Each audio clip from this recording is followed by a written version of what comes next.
Hello और नमस्कार दोस्तों, स्वागत है आपका नित्य एग्जाम पॉइंटर के डेली करंट अफेयर्स में। दोस्तों आज है 16 अक्टूबर और आज हम लोग 16 अक्टूबर के महत्वपूर्ण करंट अफेयर पर चर्चा करेंगे जो कि आने वाले एग्जाम के लिए काफ़ी महत्वपूर्ण होंगे। तो अभी तक हमारे चैनल को सब्सक्राइब नहीं किए हैं तो सब्सक्राइब कर लीजिए, साथ ही बेल आइकन को जरूर प्रेस कर लीजिए ताकि जो नोटिफिकेशन है वो आपको मिलती रहे, आप जान पाएँ कोई वीडियो अपलोड हो। तो यहाँ से अगर PDF डाउनलोड करना चाहते हैं तो टेलीग्राम चैनल का लिंक है डिस्क्रिप्शन में दिया गया है, आप ज्वाइन कर लीजिए। PDF यहाँ पर अपलोड कर दिए जाते हैं। तो डेली कैप्सूल में आइए देखते हैं हम लोग भारत को वर्ष 2020 के असमानता घटाने की प्रतिबद्धता सूचकांक में 158 देशों में जितने स्थान पर रखा गया है, कितने पर रखा गया है 129। ठीक है, तो ये क्या होता है कि जो पिछले दिन का हम लोगों ने करंट अफेयर्स क्विज टाइप में देखा था उसका एज यहाँ पे हम लोग रिवीजन टाइप में देखते हैं। ठीक है, तो एक आपकी जो नेक्स्ट डे हमने देखा उसका रिवीजन भी हो जाएगा और अगले का जो आएगा उसको हम लोग पढ़ भी लेंगे। ठीक है, तो दोनों काम आपके साथ साथ में चलते रहेंगे। तो रिवीजन जो है बहुत इंपॉर्टेंट है, एक दिन बाद दूसरे दिन ये रिवाइज हो जाता है तो जाहिर सी बात है वो आपको ज़्यादा याद रहेगा। ठीक है, और ये आप अच्छे से नोट भी कहीं पर कर सकते हैं ताकि फ्यूचर में काम भी आए। ठीक है, तो असमानता घटाने वाली जो प्रतिबद्धता सूचकांक है उसमें 158 देशों में 129 रैंक प्राप्त हुआ है भारत को। ठीक है, अगला था हाल ही में जिस देश को फाइनेंशियल एक्शन टास्क फोर्स यानी कि FATF की ग्रे लिस्ट में बरकरार रखा गया है तो वो है पाकिस्तान। पाकिस्तान को जो है ग्रे लिस्ट में डाल दिया था FATF ने और फिर से जो है उसी में बरकरार रखा है। ठीक है, उसने कहा कि कोई जो है परिवर्तन नहीं हुआ है, पहले जो था सेम एज वैसे अब भी पाकिस्तान में है। ठीक है, इसलिए उनको ग्रे लिस्ट में ही रखना सही है। अगला था अंतर्राष्ट्रीय आपदा न्यूनीकरण दिवस। ठीक है, यानी कि international day for disaster reduction किस दिन मनाया जाता है तो 13 अक्टूबर को मनाया जाता है। अगला था हाल ही में जिस देश की सरकार ने दुष्कर्म के मामले में मृत्यु दंड की सज़ा देने का फैसला किया है वो है बांग्लादेश। आजकल बांग्लादेश में दोस्तों रेप बलात्कार के मामले जो है, दुष्कर्म के मामले काफ़ी बढ़ रहे थे।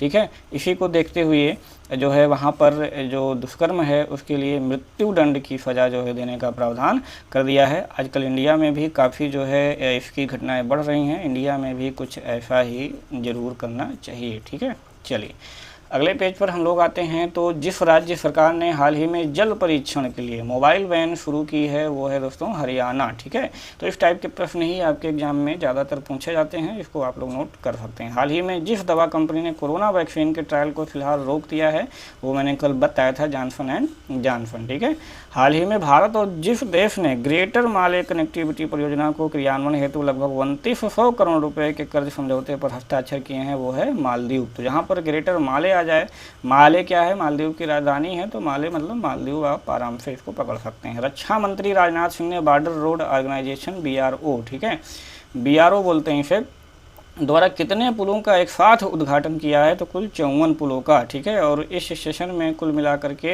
44 का किया है और इस सेशन में कुल मिलाकर के अब तक ये 54 पुलों का उद्घाटन कर चुके हैं, कल वाला मैंने बताया था।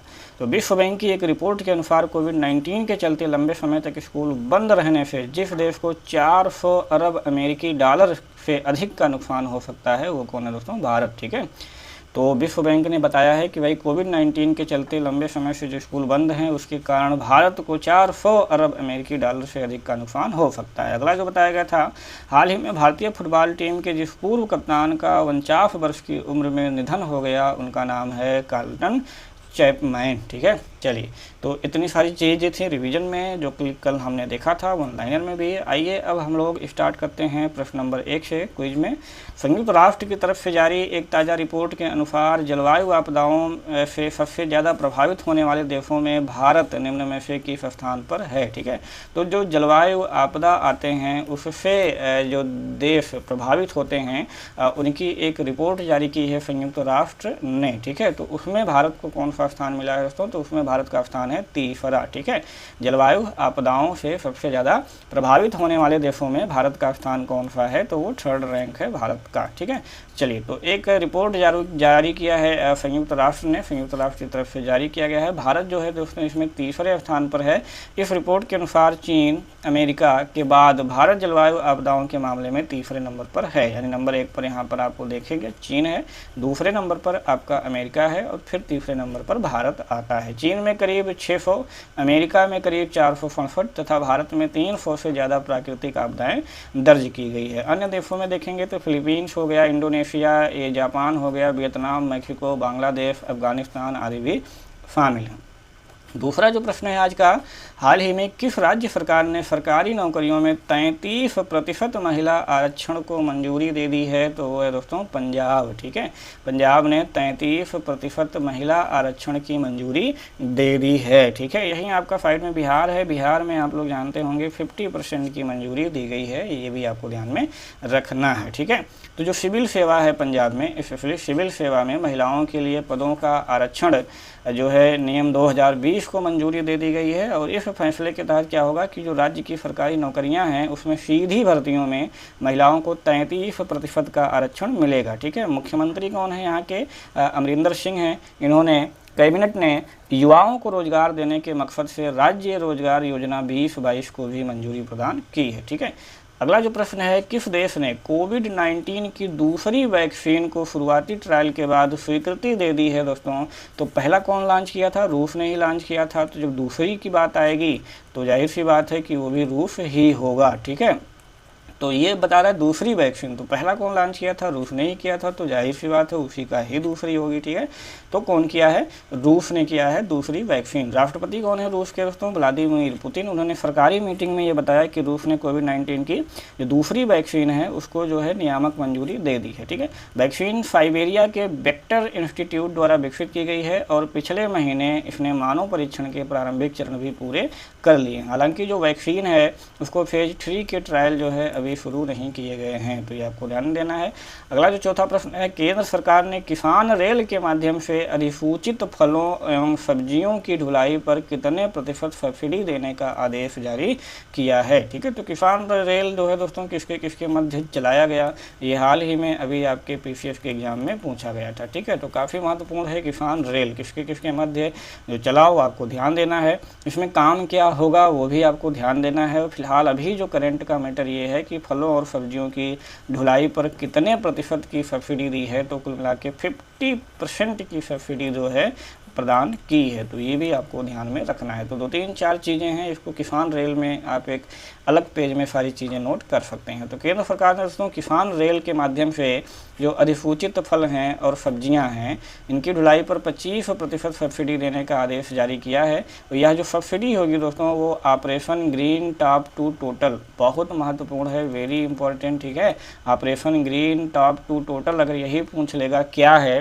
ठीक है क्या है, तो ये बड़े आराम से एक क्वेश्चन बन जाए। तो ये जो operation green top to total है दोस्तों, इसी योजना के तहत ये सब्सिडी प्रदान की जाएगी। तो अगर आपके एग्जाम में आता है operation green top to total क्या है, तो किसान रेल के माध्यम से जो फल और सब्जियां हैं उसकी ढुलाई पर 50% की सब्सिडी दी जाएगी। ठीक है, चलिए, केंद्र सरकार ने आत्मनिर्भर भारत अभियान के तहत दोस्तों खाद्य प्रसंस्करण उद्योग मंत्रालय ने पायलट आधार पर 6 महीने के लिए ऑपरेशन ग्रीन टॉप जो है योजना का विस्तार कर टमाटर, प्याज, आलू से लेकर के सभी फल एवं सब्जियां यानी कि टोटल को इसके दायरे में लाने की घोषणा भी की है। तो नेक्स्ट प्रश्न है, हाल ही में किस देश ने क्वाड समूह के विस्तार के लिए समान विचारधारा वाले देशों का आह्वान किया है? ठीक है, क्वाड समूह के विस्तार के लिए जितने भी समान विचारधारा वाले देश हैं उनका आह्वान किया है, तो वो है दोस्तों अमेरिका। ठीक है, अमेरिका ने आह्वान किया है। तो अमेरिका के जो उप विदेश मंत्री हैं दोस्तों स्टीफन बीगन, उन्होंने कहा है कि भारत हो गया, ऑस्ट्रेलिया हो गया, जापान हो गया, अमेरिका का एक समूह दोस्तों स्वतंत्र और खुले हिंद प्रशांत क्षेत्र का समर्थन करने के लिए अन्य देशों की खातिर जो है वो खोला जा सकता है। ठीक है, बहुत ही इंपॉर्टेंट पॉइंट है जो कि आपको यहाँ से ध्यान देना। उल्लेखनीय है कि इन चारों देशों के समूह को किस नाम से जाना जाता है? क्वाड नाम से जाना जाता है। बहुत इंपॉर्टेंट, क्वाड में कौन कौन से देश आते हैं ये भी आपका क्वेश्चन बन सकता है भैया। तो भारत हो गया, ऑस्ट्रेलिया हो गया, जापान हो गया और अमेरिका हो गया। ठीक है, जो कि स्वतंत्र और खुले हिंद प्रशांत क्षेत्र का समर्थन करते हैं, ये जो है मेन पॉइंट है। ठीक है, तो चीन के जो बढ़ते क्षेत्रीय प्रभाव को रोकने के लिए ही अमेरिका क्वाड देशों के बीच सहयोग बढ़ाने पर जोर देता रहा है। तो बहुत ही जो है इम्पोर्टेंट है, इसको आप जरूर नोट कर लीजिएगा। 6 नंबर देखेंगे, विश्व मानक दिवस निम्न में से किस दिन मनाया जाता है? यानी वर्ल्ड स्टैंडर्ड डे। तो स्टैंडर्ड डे कब मनाया जाता है दोस्तों? 14 अक्टूबर को मनाया जाता है। जो विश्व मानक दिवस अथवा अंतर्राष्ट्रीय मानक दिवस है दोस्तों वो प्रतिवर्ष 14 अक्टूबर अंतर्राष्ट्रीय स्तर पर मनाया जाता है। विश्व मानक जो दिवस है वो वैश्विक अर्थव्यवस्था के लिए मानकीकरण के महत्व के रूप में नियामकों, उद्योग, उपभोक्ताओं के बीच जागरूकता बढ़ाने के उद्देश्य से मनाया जाता है। ठीक है, यह दिन होता क्या है कि मानकों के विकास और संगठनों के भीतर स्वैच्छिक मानकों को विकसित करने वाले हजारों विशेषज्ञों के प्रयासों को सम्मान देने के लिए भी मनाया जाता है। ठीक है, चलिए अगला देखते हैं 7 नंबर। जम्मू कश्मीर प्रशासन ने हाल ही में किसे 14 महीने बाद नज़रबंदी से रिहा कर दिया है? 14 महीने बाद वो हैं दोस्तों महबूबा मुफ्ती। महबूबा मुफ्ती को नज़रबंद कर दिया गया था। लगातार 14 महीने तक वो जो है नज़रबंद रहीं, अब जा कर के उन्हें जो है छोड़ दिया गया है। ठीक है, तो पीडीपी यानी कि हम पीपुल्स डेमोक्रेटिक पार्टी बोलते हैं, उसकी अध्यक्ष हैं और पूर्व मुख्यमंत्री भी थी महबूबा मुफ्ती, हम लोग जानते होंगे। उनको 14 माह बाद जो है दोस्तों 13 अक्टूबर को प्रदेश सरकार ने रिहा कर दिया है। जम्मू कश्मीर में दोस्तों अनुच्छेद 370 को हटाने के बाद से ही वो नज़रबंद थी। ठीक है, उन्हें अब रिहा किया गया है, उनकी 14 महीने बाद रिहाई हुई है। जम्मू कश्मीर से 5 अगस्त 2019 को आर्टिकल 370 के प्रावधानों को हटाया गया था। 5 अगस्त 2019 इम्पॉर्टेंट है, आपको कभी भी एग्जाम में पूछा जा सकता है। ठीक है, तो मुफ्ती को दोस्तों पब्लिक सेफ्टी एक्ट जिसे कि हम पीएसए बोलते हैं उसके तहत जो है हिरासत में ले लिया गया था। ठीक है, अब तक उनकी हिरासत की अवधि लगातार बढ़ाई जा रही थी, क्योंकि हम जानते हैं जो नज़रबंदी होती है दोस्तों वो मैक्सिमम होती है 3 मंथ। ठीक है, 3 मंथ से ज़्यादा यदि आपको बढ़ाना है तो उसके लिए एक कमेटी बनती है, वो कमेटी के जो है फैसले के आधार पर ही वो बढ़ाया जा सकता है। ठीक है, तो ऐसे ऐसे कर करके उनको लगातार बढ़ाया जा रहा था अभी तक। चलिए अगला देखिए, अगला जो प्रश्न है 8 नंबर। निम्न में से कौन सा राज्य अपने सभी पब्लिक स्कूलों में हाईटेक क्लासरूम बनाने वाला पहला राज्य बन गया है दोस्तों? तो वो है केरल। ठीक है, केरल अपने सभी पब्लिक स्कूलों में हाईटेक क्लासरूम बनाने वाला पहला राज्य कौन बन गया है दोस्तों? तो वो है केरल। साक्षरता के मामले में बिल्कुल टॉप पर है, आप लोग जानते होंगे, तो बहुत ही इंपॉर्टेंट है। साक्षरता के मामले पर टॉप में रहने वाला केरल राज्य ने अब अपने नाम के साथ एक और उपलब्धि भी जोड़ ली है। ठीक है, जितने भी सरकारी स्कूल हैं उनके पूरी तरीके से डिजिटल कर दिया गया है, यानी कि हाईटेक बनाया जा रहा है। ठीक है, केरल की जो राज्य सरकार है उसने दावा किया है कि 16,000 सेकेंडरी और प्राइमरी स्कूल अब तक हाईटेक क्लासरूम और लैब से सुसज्जित होंगे। इसके लिए सरकार ने 595 करोड़ रुपए जो है खर्च किए हैं। पिछला जो प्रश्न पूछा गया था कि राज्य सरकार ने हाल ही में जल परीक्षण के लिए मोबाइल वैन सेवा की शुरुआत की है दोस्तों, तो वो है हरियाणा। ठीक है, हरियाणा ने शुरू की है। सभी लोगों ने, जितने भी लोगों ने आंसर दिया है वो बिल्कुल करेक्ट दिया है, तो सभी लोगों बिल्कुल एकदम लगे रहिए, ऐसे ही कंटिन्यू पार्टिसिपेट करते रहिए और ज़्यादा से ज़्यादा जो है लाभ लीजिए। तो जल की गुणवत्ता के परीक्षण के मद्देनज़र अति आधुनिक जो है दोस्तों चलित जल परीक्षण प्रयोगशाला वैन की शुरुआत की है।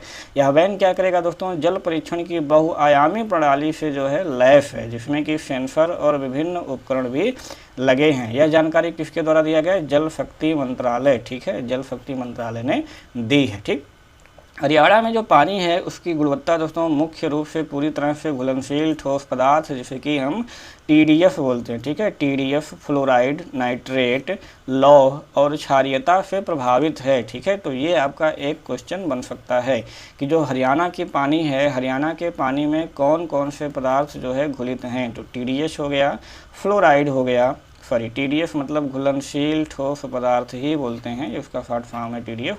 फ्लोराइड हो गया दोस्तों, नाइट्रेट हो गया, लौह हो गया और क्षारीयता हो गई। ठीक है, तो इससे प्रभावित है। मंत्रालय ने एक बयान में ये भी कहा है कि जल जीवन जो मिशन है उसके तहत किए जा रहे कार्यों का उद्देश्य क्या है? वर्ष 2024 तक प्रत्येक ग्रामीण आवास में नल द्वारा जल प्रदान करना। ठीक है, चलिए तो आपके लिए जो अगला प्रश्न है दोस्तों, विश्व छात्र दिवस निम्न में से किस दिन मनाया जाता है? तो आप सभी भी छात्र हैं तो बिल्कुल आपको इसको जानना चाहिए, विश्व छात्र दिवस किस दिन मनाया जाता है। तो इसका आंसर आप लोग कमेंट बॉक्स में ज़रूर दीजिएगा, हमें आपके आंसर की बेसब्री से प्रतीक्षा रहती है और हम दोस्तों बिल्कुल आपके जितने भी कमेंट आते हैं देखते हैं, उसका रिप्लाई भी जरूर करेंगे। ठीक है, चलिए तो इसका आंसर आप लोग कमेंट बॉक्स में दीजिए। मिलते हैं फिर नेक्स्ट वीडियो में कल, तब तक के लिए thank for watching, have a good day, जय हिंद,